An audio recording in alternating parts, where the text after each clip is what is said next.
Essas são as Cataratas do Iguaçu, patrimônio da humanidade, uma das novas 7 maravilhas da natureza. Essa esplêndida sequência de cachoeiras fica na cidade de Foz do Iguaçu, do Brasil, morada de um dentista genuinamente curioso chamado Alexandre Kramer, que decidiu pesquisar as origens da família dele e acabou se deparando com revelações inimagináveis. Ele descobriu informações inéditas sobre a imigração do povo de um pequeno país europeu para as Américas, sobre noivas que se casavam de preto, batalhas envolvendo povos originários, um cemitério secreto, muito sofrimento, perseverança e resiliência.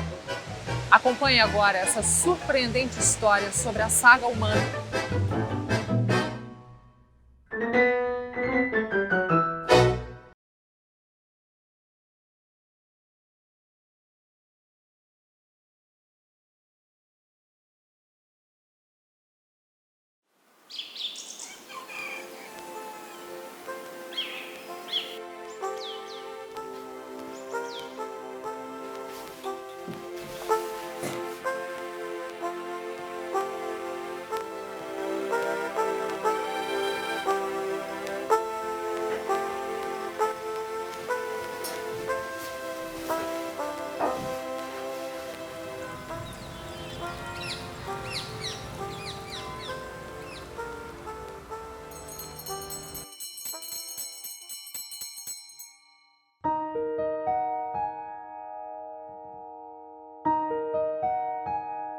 O ano era 1903. A igreja, São João Batista.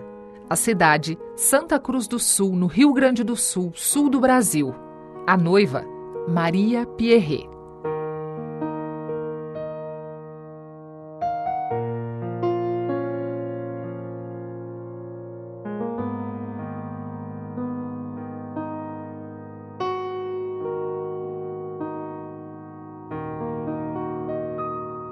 Por que uma noiva se casaria de preto?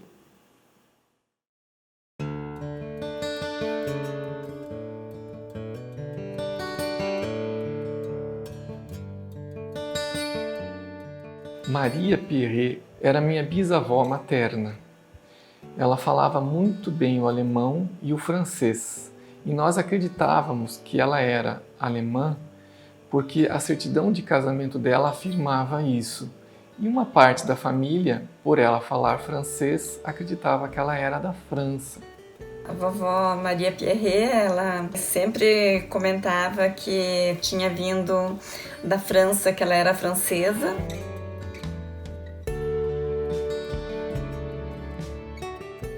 E que tinha vindo com 5 anos, para o Brasil. Ela falava tanto em francês comigo, e também em alemão comigo.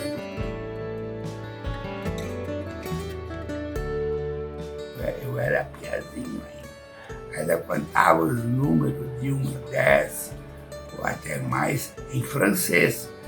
Então ela sabia falar francês, segundo a minha versão de guri da época. A dúvida em relação à origem de Maria Pierret ficou mais evidente durante as buscas pelos documentos dos antepassados. A nossa busca começou há muitos anos.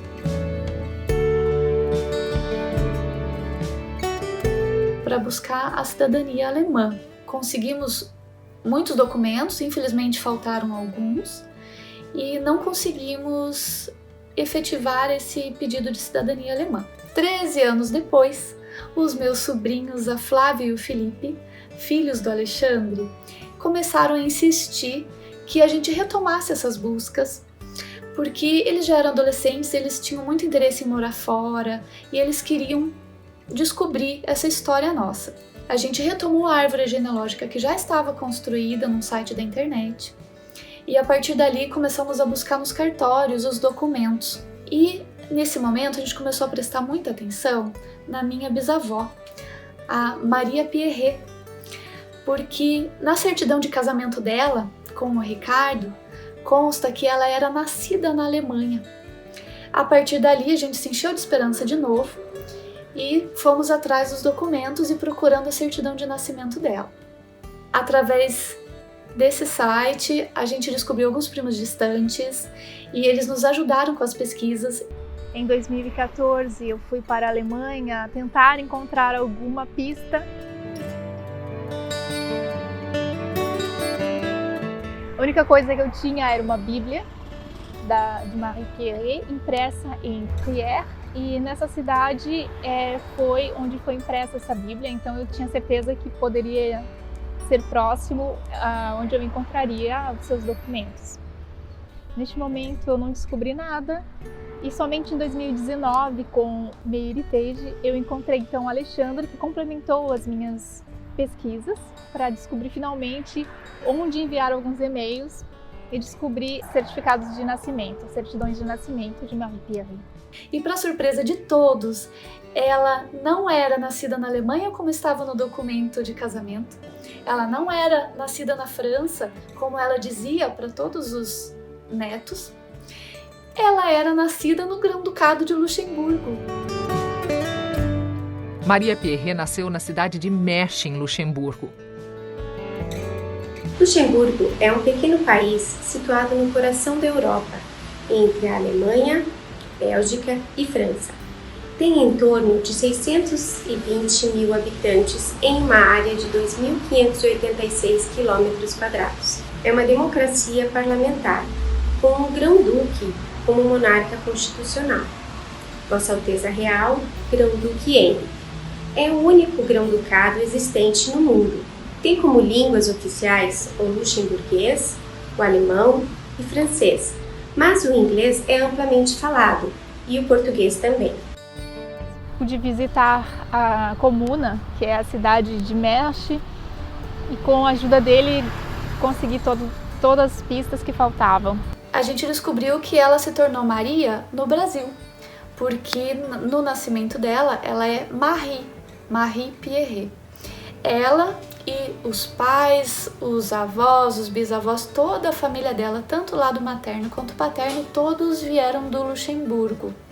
E também uma outra curiosidade é que a família dela veio de uma região de Luxemburgo próxima à divisa da Alemanha.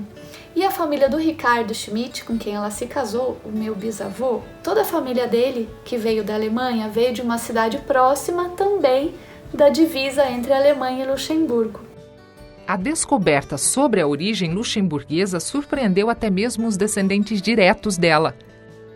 Eu sou filha da Maria Pierret. Meu nome é Anna Schmidt Strasburger.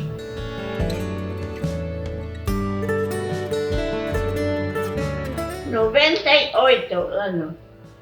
Bem velha já, quase 100. Tu tens alguma referência de que tua família veio de Luxemburgo ou a mãe falou alguma coisa sobre isso? Nunca falou nada? Que eu sei não.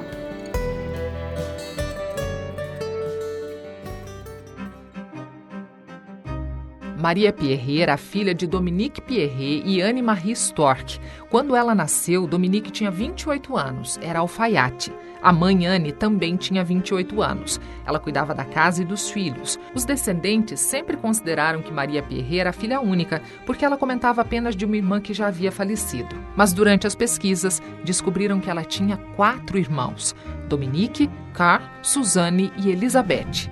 Isso consta no censo realizado em Mersch no ano de 1887. Essa família embarcou na Bélgica, no porto de Antuérpia, muito provavelmente atraída por propagandas que divulgavam a América do Sul como uma terra de prosperidades.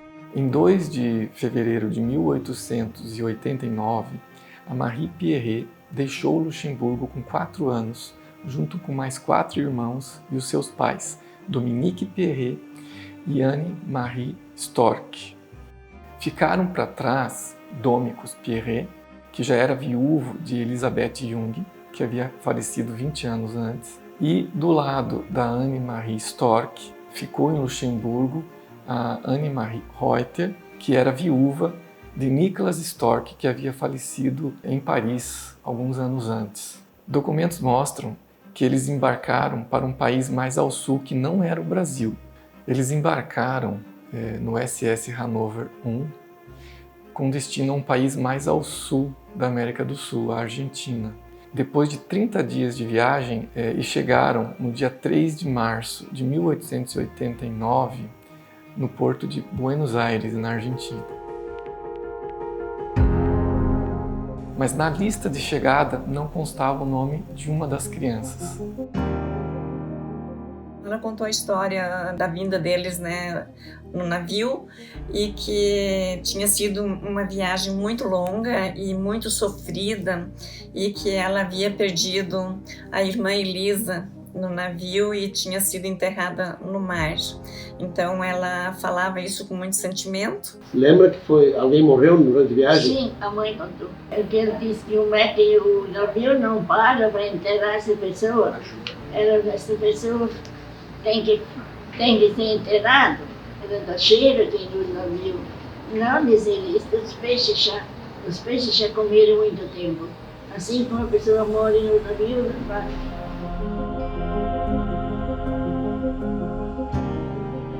Uma carta escrita por outro imigrante luxemburguês que fez o mesmo roteiro em direção a Buenos Aires em outra viagem descreve as condições a bordo.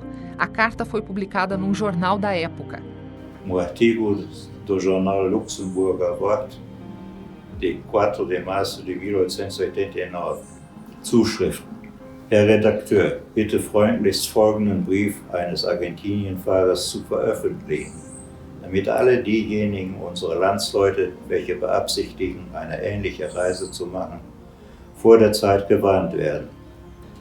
Colonia San Antonio 1889.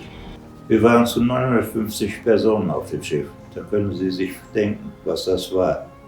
Und die, welche frei überliefert wurden, Essen haben wir bekommen, wie man es für die Schweine macht. Geschlafen haben wir durcheinander, Geheiratete wie Ledige. Die Betten waren derart, dass man sich nicht aufrichten konnte, auch allzu klein und nur 70 Zentimeter breit. Und dann erst der Strohsack und der Schmutz. In der Tat, das Vieh ist besser gehalten zu Hause, wie wir es waren. Keine Ordnung, keine Lampe ist auf dem Verdeck abends angezündet. Von Polizeistunde keine Rede. Die Insassen können laufen, wie und wohin sie wollen des Nachts. Treppen auf, Treppen ab.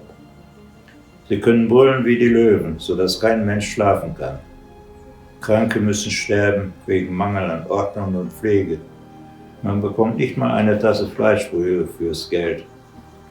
Vor der zweiten Küche kann man nicht einmal sprechen. Da wird gekocht mit dem Maschinendampf. Das beste Essen hat keinen Geschmack. Reis ist so dünn wie Wasser. Und in den 35 Tagen wurden uns nicht einmal geschälte Kartoffeln serviert. Des Morgens wurde schwarzer Kaffee so dünn, als hätte man mit einem Löffel 12 Liter zubereitet aufgetischt. Weißes Brot bekamen wir wohl, aber es war nur halb gebacken, damit die Leute dessen nicht so viel essen sollen. Von der herrschenden Dieberei kann man nicht einmal Rede führen. Die Stadt Buenos Aires ist größer als Paris, hat aber nicht so viele Einwohner. Und ungefähr 700 Tramways laufen Tag und Nacht. Wir waren 2 Tage in der Stadt, ehe wir zur Kolonie reisten. Zu unserer Eisenbahnreise vom 3. Januar um 3 Uhr nachmittags an brauchten wir 16 Stunden. Und in diesen 16 Stunden haben wir wohl 100 Meilen zurückgelegt. Während dieser Zeit haben wir ungefähr jede Viertelstunde ein Strohhäuschen gesehen, sonst nur Pferde, Kühe, Ochsen mit ihren Jungen. Diese beziffern sich wohl auf mehr als 100.000 Stück. Wir sind nun hier in einer schönen Gegend. Alles ist eben, kein Berg ist zu sehen. Auch der Bodengrund sieht sich äußerst kulturfähig an, denn die obere Schicht besteht wohl ungefähr aus 1 Meter tiefen schwarzen Boden.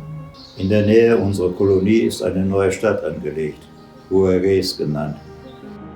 Gerhard Ott é uma das poucas pessoas capazes de compreender e traduzir os documentos da época. Ele é especialista em alemão gótico, um jeito de escrever muito próprio dos documentos antigos em alemão. Naquela época o alemão era alemão, hoje não é mais. Entrou muito estrangeirismo, né? Lutero, com a tradução da Bíblia, que ele unificou a língua, que formou o tal do alemão padrão. Eu gosto de fazer justamente essas traduções antigas, porque a gente fica pesquisando e descobre novidades, né? Era difícil naquela época. Eles viviam com muito menos do que nós hoje, né? E também eram felizes, né?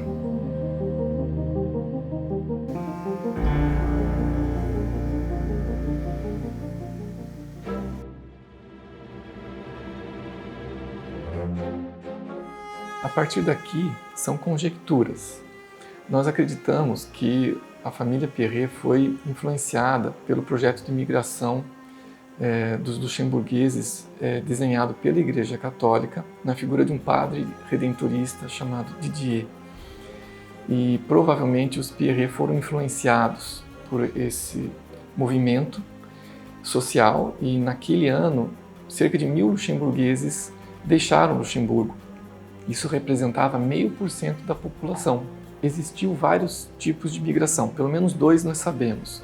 Algumas pessoas que se aventuravam sozinhas e outras que vieram no movimento coletivo, que foi esse chamado de febre argentina. E um ponto importante de ser lembrado é que a Argentina era o país mais rico do mundo naquela época. Era mais rico que os próprios Estados Unidos. Os italianos vieram para a Argentina, os alemães vieram para a Argentina e os luxemburgueses fizeram parte desse movimento de migração. Era a terra prometida, de fartura. Inclusive, a gente tem dúvidas se eles sabiam a diferença entre o Brasil e a Argentina. É difícil dizer se os Pierret vieram de forma individual ou participaram da migração coletiva, mas o fato é que isso pode ter encorajado eles. E eles tinham destino para uma cidade na Argentina chamada Benito Juárez, para participar de uma colônia luxemburguesa em San Antônio de Iraola.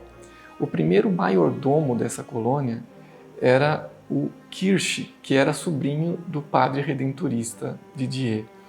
E nós acreditamos que os Pierret estiveram na colônia durante os 3 anos que permaneceram na Argentina, embora nós não tenhamos documentos comprobatórios perfeitos, mas as datas coincidem perfeitamente.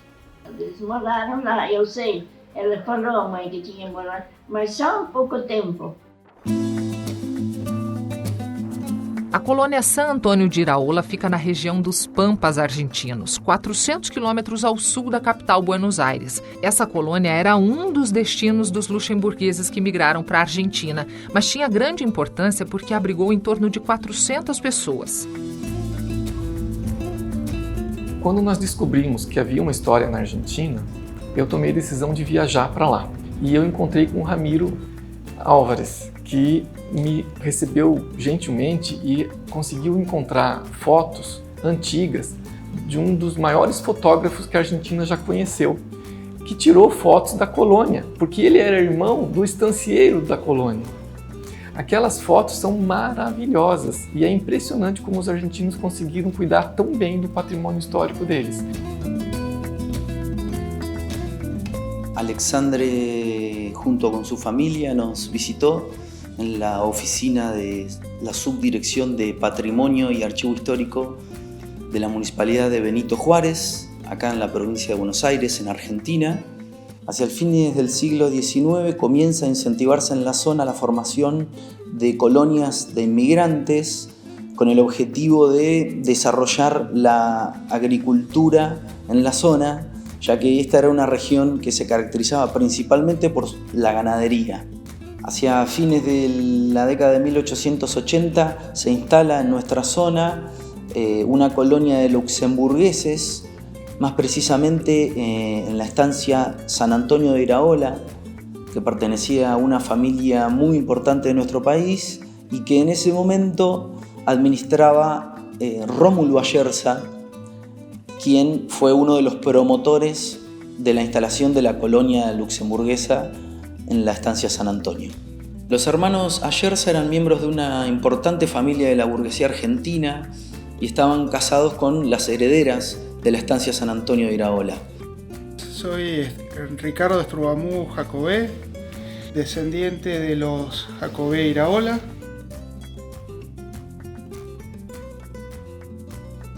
Propietario todavía de una parte de la estancia, de los alrededores de la casa principal, probablemente parte de la colonia luxemburguesa o en sus alrededores inmediatos. Bueno, nos convoca Alexandre, que ha hecho una investigación fabulosa sobre los orígenes de su familia y de esta inmigración. Francisco Ayerza, que era marido, no era propietario, era marido de Josefina Jacobé Iraola, una de las herederas de San Antonio de Iraola. Había 3 herederos más, entre ellos mi bisabuelo. Francisco Ayerza era abogado, pero se lo recuerda mejor por sus trabajos en fotografía. Y Rómulo Ayerza estaba casado con María Jacobé Iraola, heredera directa de la estancia San Antonio de Iraola, y en ese momento era el encargado de administrar la estancia. Pensé que conocía bastante de la agitada vida de la estancia. Siempre ha sido una zona de frontera, había muchos problemas de invasiones en el partido de Benito Juárez, que en ese momento no existía, era la frontera contra el indígena, y mis antepasados se instalaron allí porque había tierras libres. Negociaban con los indígenas y bueno, tenían sus ganados como podían y defendían sus vidas junto con la de sus empleados a balazos, ¿no? Era una vida dura. La última invasión terminó en 1875 aproximadamente. Después hubo un periodo de cierta inseguridad, digamos, y después empezó a prosperar todo. En ese sentido, Rómulo Ayerza hace un contrato con el padre redentorista Jean-Pierre Didier y traen una colonia de luxemburgueses a estos campos para desarrollar la agricultura. Que solo una parte de la estancia, que era muy grande, medidas inmensas, qué sé yo, de 20 kilómetros por 20 kilómetros, unas superficies inconmensurables, pero solo una parte es agrícola, es como la frontera de la agricultura. Yo ignoraba. Hacia 1890 la familia de Alexandre, junto con otras 40 o 50 familias más, fueron convocadas. Alguna gente de los que había en Europa, muy comúnmente para esa época, vendía las maravillas de América y de Argentina especialmente, y bueno, trataban de tener colonos que poblaran las tierras. O acordo previa a presença de professor de luxemburguês e de padre que ficaria com eles durante o período da colonização. E eles vieram com um contrato assinado de Luxemburgo. Essas eram as garantias que foram fornecidas para eles antes da viagem.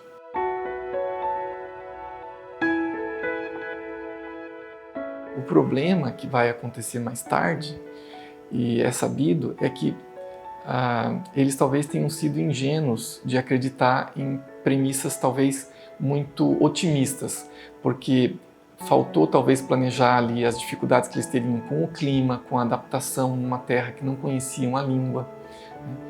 E, enfim, a economia da Argentina e a própria economia global, que começou a afetar também as situações mais locais dentro da Argentina.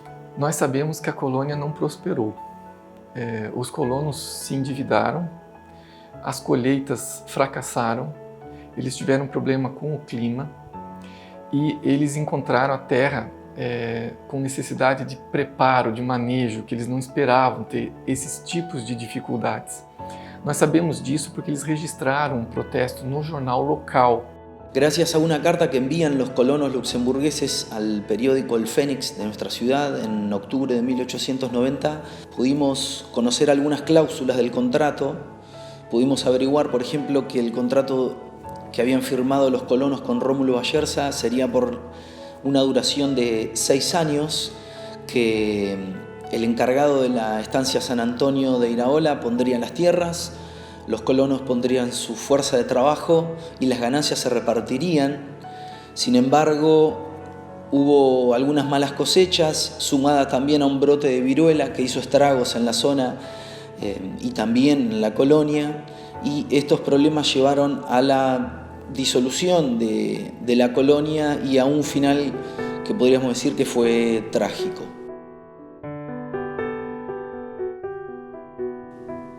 Juárez, octubre 10 de 1890.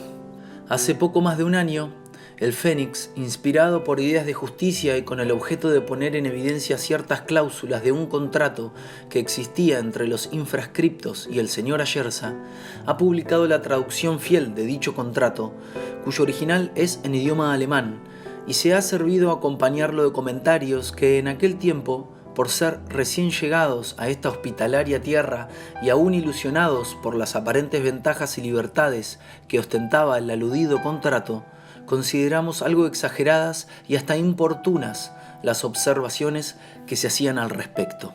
Hoy, señor director, el refrán inglés "Time proves everything", o sea, el tiempo prueba todo, ha venido con los hechos producidos desde entonces a probarnos no solamente el acierto de dichos comentarios, sino poner en evidencia la buena fe y el móvil elevado del que los hacía.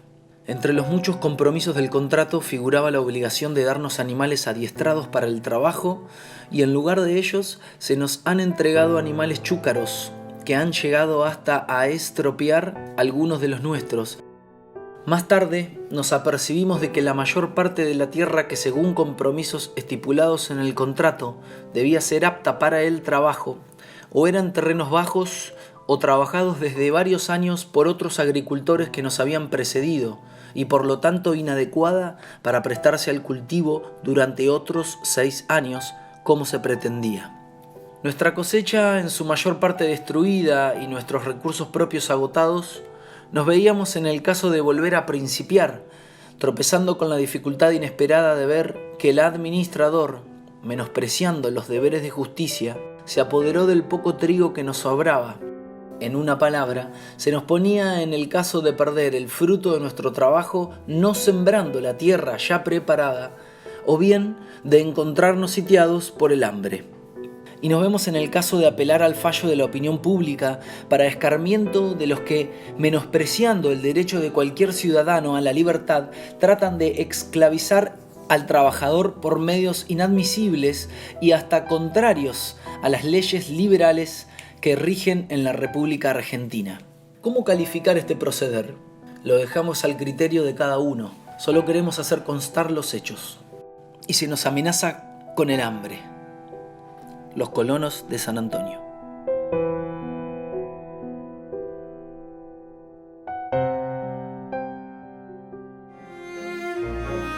Misteriosamente no hay muchos datos sobre el paso de los colonos en nuestra ciudad. Creo yo por una cuestión de que fue un problema y no fue una experiencia muy feliz.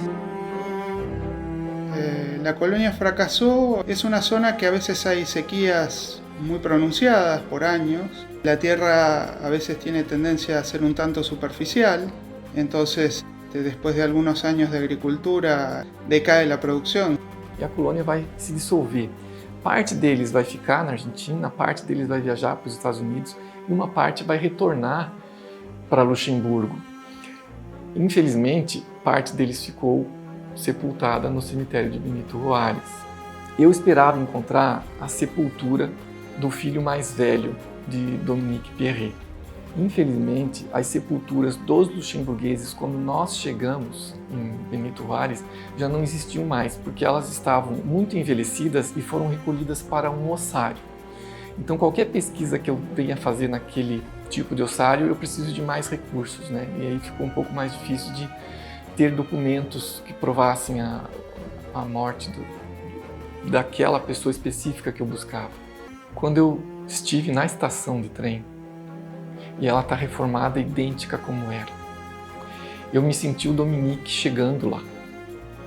E quando eu visitei o cemitério, mesmo que eu não tivesse encontrado as sepulturas, me doeu de lembrar que houve luxemburgueses que faleceram pela situação que encontraram ali. Então eles vieram em busca de um sonho e acabaram encontrando uma tragédia, infelizmente.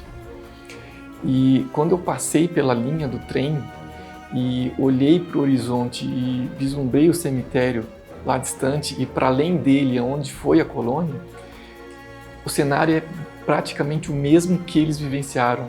As coisas não mudaram de lá para cá. Isso é emocionante. Hubo muchos muertos en la colonia luxemburguesa, una historia que nos une ahora con Alexandre y espero verlo y abrazarlo y ir al lugar donde probablemente había un cementerio en la estancia, donde están enterrados los 130 soldados de un combate que hubo ahí, con su comandante, su capitán, todo. Están enterrados ahí.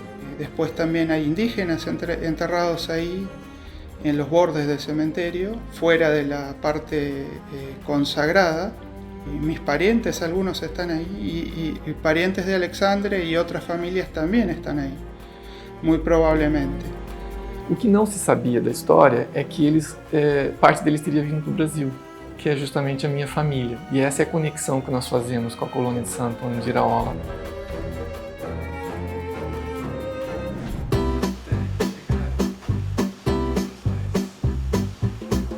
Nós não temos registro da entrada dos Pierret no Brasil, mas nós sabemos, através da certidão de batismo que foi feita no Brasil, do filho mais novo dos Pierret, que é o Jacob Pierret, que ele é nascido na Argentina, com data de 24 de janeiro de 1892. Eu sou bisneta do Jacob Pierret e sabia muito pouco a respeito dele.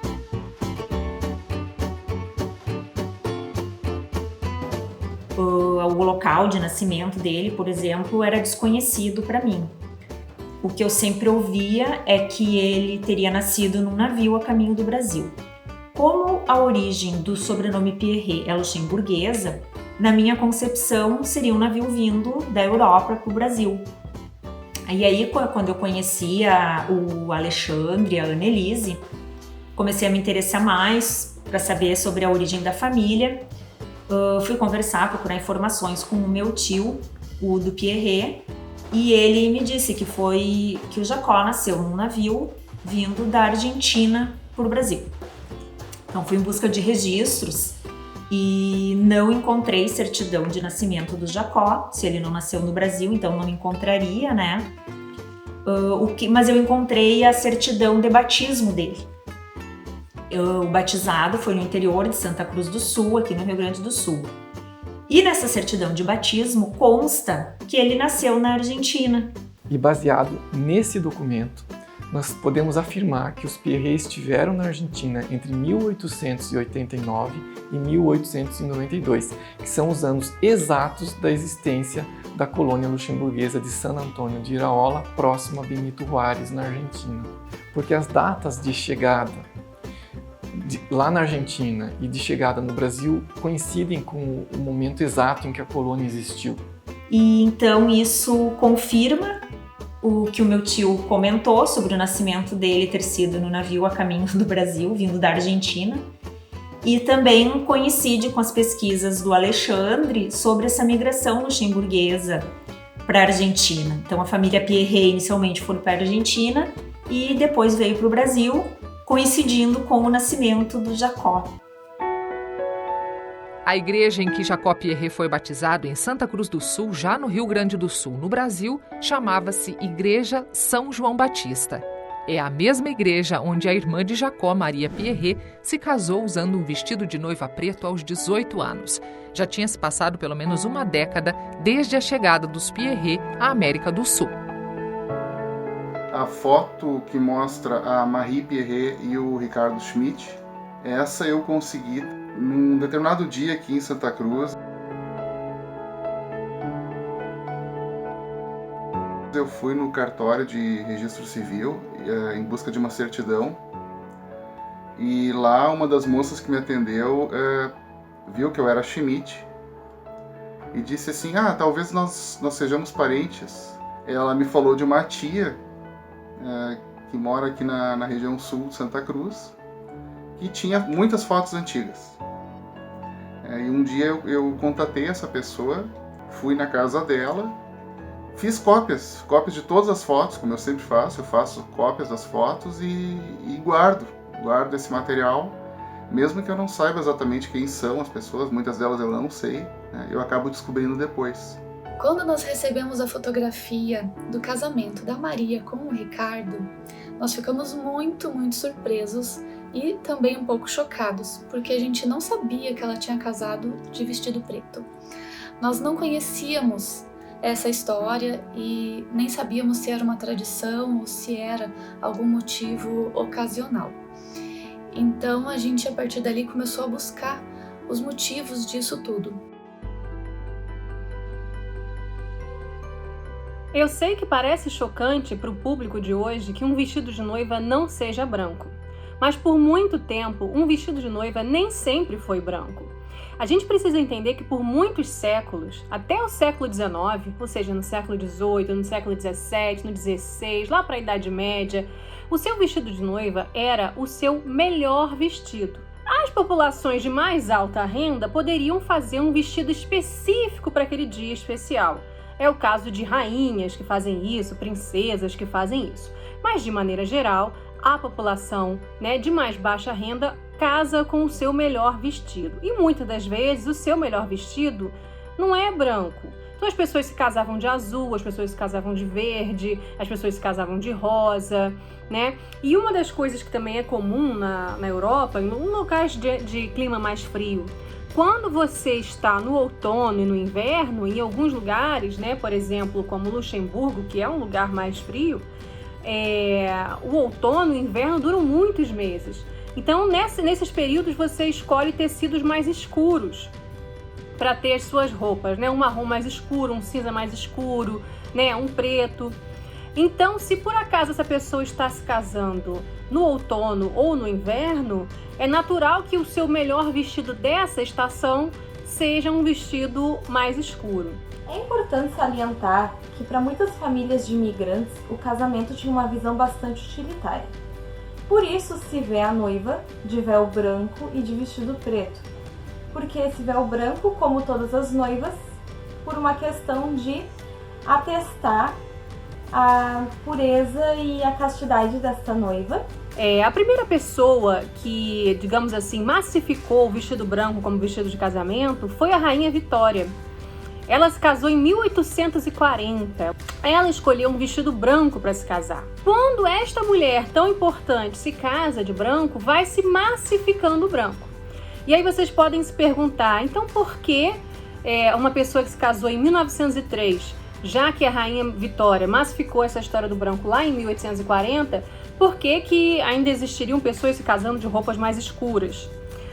Bom, gente, é porque, primeiro, o casamento de uma rainha, ele vai ditando regra, ditando moda, sobretudo, primeiro, entre os mais ricos. Então, os aristocratas da Inglaterra, eles começam a adotar o branco também para se casar, e depois isso vai se massificando de maneira geral entre os ricos, entre as famílias nobres e os burgueses de muito dinheiro na Europa, também vai a tendência para os Estados Unidos. Então a gente pode dizer que essa massificação do branco no vestido de noiva só vai chegar nas populações de mais baixa renda com o passar das décadas. Vale lembrar que em algumas regiões da Europa era comum que as noivas também usassem um tecido mais escuro para se casar. Por exemplo, entre as Pomeranas. A Pomerânia é uma região que fica atualmente, ela fica entre um pedaço da Alemanha e um pedaço da Polônia. Esse povo, os pomeranos, eles migraram para o Brasil no final do 19 e até hoje existem comunidades de pomeranos no estado do Espírito Santo. Quando nós fomos a Luxemburgo, nós fomos visitar o Museu de História e lá, logo no início do museu, já havia uma noiva de preto e também a explicação ao lado de como começou essa história. Então lá no museu eles explicavam que as noivas se casavam de preto por causa da época feudal ainda, porque o senhor feudal tinha o direito à primeira noite, então era conhecido como a primeira noite da noiva, e ela era obrigada a ficar com o senhor feudal e não com o seu marido. Claro que a nossa Maria não era dessa época e não tinha o senhor feudal, nada disso, mas essa já era a história, primeiro contato nosso com uma parte dessa história lá no museu. Então elas estariam se casando, usariam uma roupa escura como se fosse um sinal de luto, Como se elas estivessem de luto. Essa lenda, essa suposição, hoje em dia já vem sendo criticada por alguns historiadores medievalistas. Agora, uma outra razão que se aventa então para que as pomeranas usassem as roupas escuras para se casar é o fato de que elas estariam saindo da sua família, né, do seu seio familiar, para ir morar em uma outra casa com uma outra família. Então é como se fosse a morte social dessa mulher para que nascesse uma outra mulher, né? Morre aquela moça solteira e nasce uma nova mulher. Essa também seria uma das interpretações. Acho até melhor do que aquela outra do direito à primeira noite. Então, como vocês podem ver, não só pessoas de descendência, né, de que descendem de luxemburgueses poderiam estar se casando de roupas mais escuras, mas de algumas outras regiões da Europa também.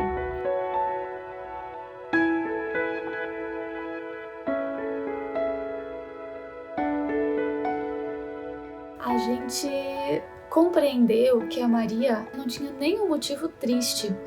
Ela se casou de preto porque era a tradição deles. E o véu branco é o que significava a pureza da noiva. E o vestido preto era tão somente o costume, porque nessa época não se fazia um vestido especialmente para o casamento. Então elas usavam o melhor vestido que elas tinham. E normalmente eram vestidos escuros, porque já vinha da Europa essa dificuldade com o clima muito frio e a dificuldade em lavar e secar as roupas. Então eles usavam roupas mais escuras para poder usar mais vezes e também para poder passar para outras gerações. Tu sabe por que casavam de vestido preto? Era moda. Era moda? Era moda. Acertou, dona. Então a gente descobriu que ela não tinha nenhum motivo triste. Pelo contrário, ela se casou, eles se escolheram, não foi um casamento obrigatório. Quando eu coloquei o vestido pela primeira vez, o que eu senti foi muita emoção. Muita emoção. Eu não tinha nem imaginado como eu me sentiria. Então quando eu me vi no espelho, eu me senti no lugar dela. E eu senti uma alegria imensa, e eu acredito mesmo que foi isso que ela sentiu.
minha avó, ela era uma pessoa muito fina, ela era muito requintada, ela se vestia muito bem, usava vestidos pretos, né, muito bonitos, inclusive. Era muito bonita ela era uma pessoa calma, alegre, de uma bondade sim, infinita. E a gente nunca via ela triste, ela estava sempre alegre, comentando. A minha mãe ela era muito querida, ela tinha bastante vizinhança, todo mundo gostava dela. Ela criou 12 filhos, 6 rapazes e 6 moças. De mim tem uma mais nova. O meu avô Ricardo era luterano, né? E ele se casou com a Maria Pierre na Igreja Católica e permitiu que todos os filhos fossem batizados na Igreja Católica e que seguissem a religião da mãe. Isso nunca interferiu na vida deles, era um casal feliz. Eu conheci a avó até os 12 anos, mais ou menos. 12, talvez 15 anos. Né?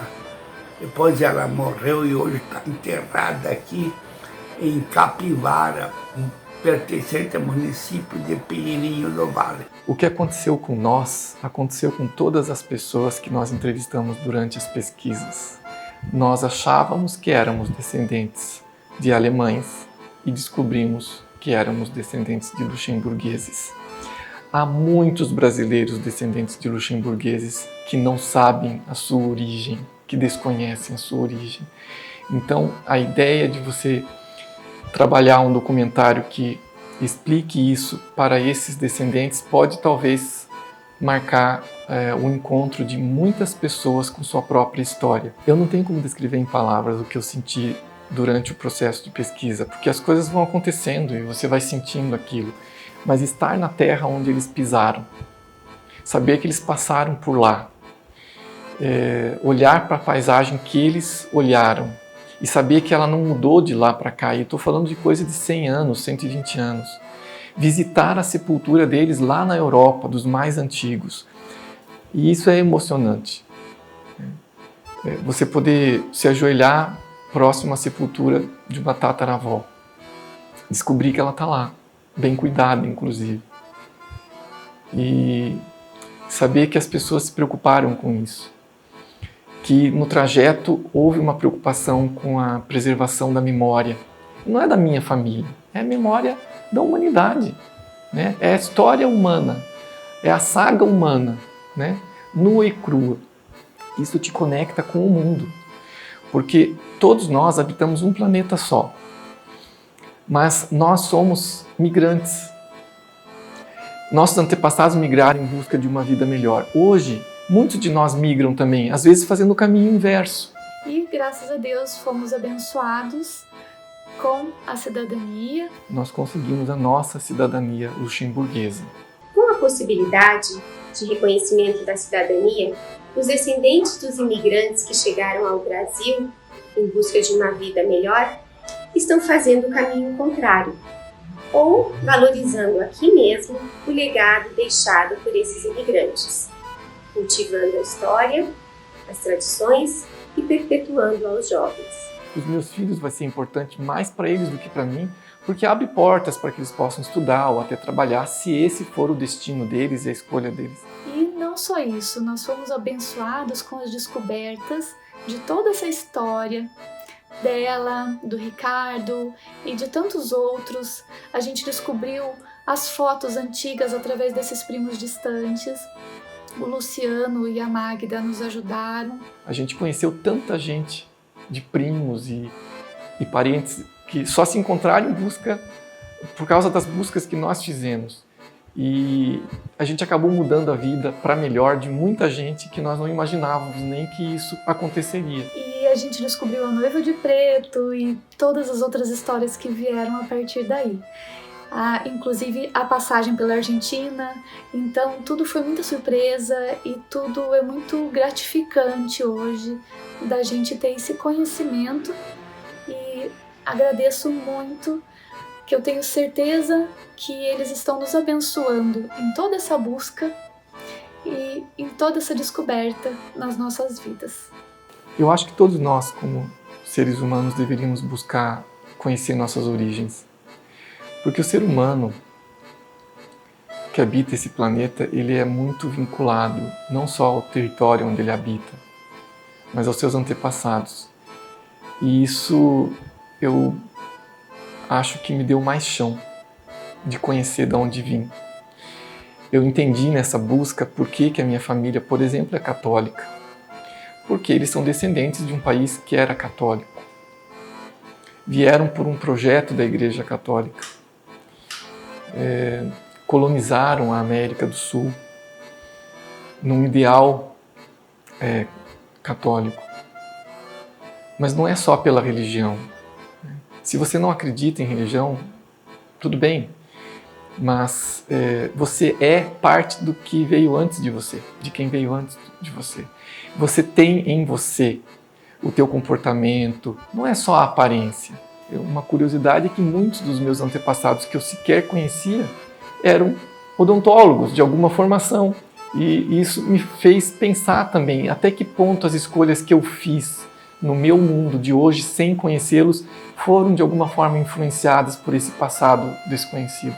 Então, desnudar esse passado é uma experiência que eu recomendo para qualquer um que esteja assistindo a gente nesse momento. Vai fazer bem para vocês, porque fez bem para mim.